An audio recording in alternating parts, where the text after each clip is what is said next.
بیان کرتے کرتے انسان کے آخری اوقات یعنی کہ قبر اور حشر کے معاملات بیان کرنے شروع کیے۔ آہستہ آہستہ یہ تمام خطاب ان طوائفوں پر رقت طاری کرتا گیا۔ آپ نے سورہ منافقون سے یہ آیت بھی پڑھی جس کا ترجمہ ہے، اے اللہ ذرا مجھے تھوڑی سی اور مہلت کیوں نہ دی تاکہ میں صدقہ کر لوں اور نیکوکاروں سے ہو جاؤں۔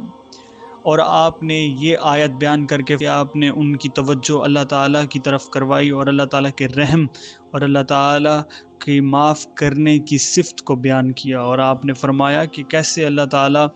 ہر اس شخص کو معاف کرنے کا ارادہ رکھتا ہے، چاہے اگرچہ اس شخص کے گناہ اتنے زیادہ کیوں نہ ہو جائیں کہ وہ آسمان بھر لائے، یا اتنے زیادہ ہی کیوں نہ ہو جائیں کہ زمین بھر جائے، اگر اس کے دل میں یہ جذبہ ہو کہ میں اللہ تعالیٰ سے معافی مانگوں تو اللہ تعالیٰ اسے معاف کرنے پر قادر ہے، اور اللہ تعالیٰ کو اس چیز سے کوئی فرق نہیں پڑتا کہ کس شخص کے کتنے گناہ ہیں،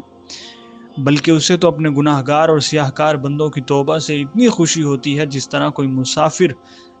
اپنی اونٹنی پر سوار سینکڑوں میل لمبے ریگستان میں سفر شروع کر دے، جب درمیان میں پہنچے تو ذرا سستانے کی غرض سے درخت کے نیچے سو جائے، اور جب جاگ آئے تو وہ اونٹنی کو موجود نہ پائے،